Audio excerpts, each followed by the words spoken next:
Considérée à tort comme un trouble de la vieillesse, l'incontinence urinaire peut survenir à tous les âges. Les données épidémiologiques disponibles indiquent que 19% des femmes de moins de 30 ans seraient concernées. Parmi les causes, on peut citer le sport, les maladies chroniques, telles que le diabète, mais également la grossesse et l'accouchement. Et c'est justement à cette période un peu particulière pour la femme que nous allons nous intéresser avec nos invités.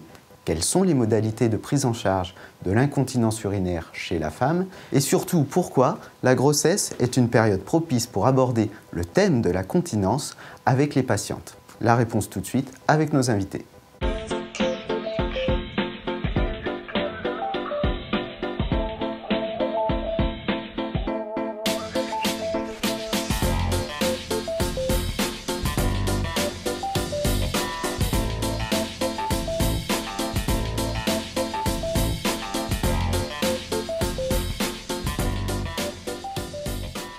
Et pour échanger autour de cette thématique, incontinence urinaire de la femme et grossesse, j'ai le plaisir de recevoir sur ce plateau des invités confrontés à cette situation sur le terrain.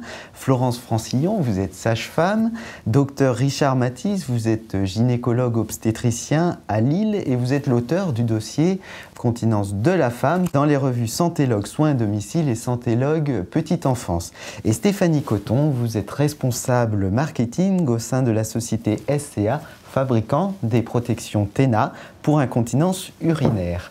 Merci à tous les trois d'être venus. Je vous propose tout d'abord de nous rappeler la relation entre grossesse et incontinence urinaire. D'un point de vue physiologique, morphologique, qu'est-ce qui explique que la grossesse soit un facteur de risque d'incontinence urinaire? Je vous passe la parole, Richard Mathis. Bien, disons, pendant la grossesse, il y a beaucoup de modifications physiologiques qui sont inhérentes à toute grossesse.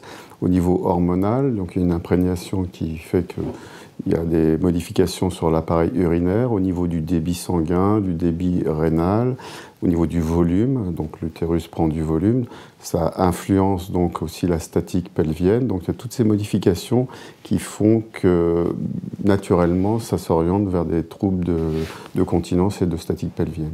Est-ce qu'on sait estimer la fréquence d'apparition de ce trouble chez la femme enceinte? Alors maintenant on est de plus en plus, on pose de plus en plus facilement la question et d'après les différentes études, on peut estimer qu'il y a un quart des cas au premier trimestre, un tiers au deuxième trimestre et un demi au troisième trimestre. Et ça régresse après pour arriver à 20% à peu près 3 mois après l'accouchement.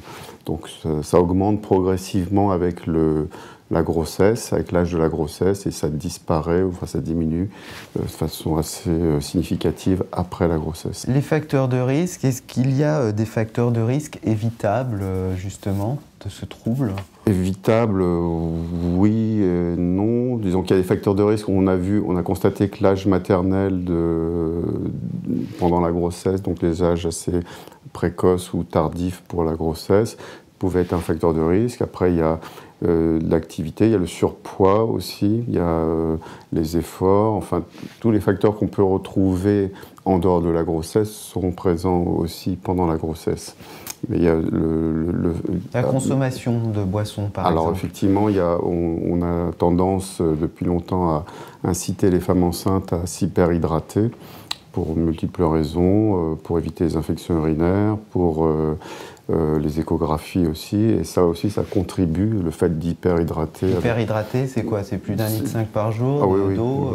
Oui. C'est d'hydrater de façon plus importante. Il faut donc penser à aller uriner en conséquence. Oui.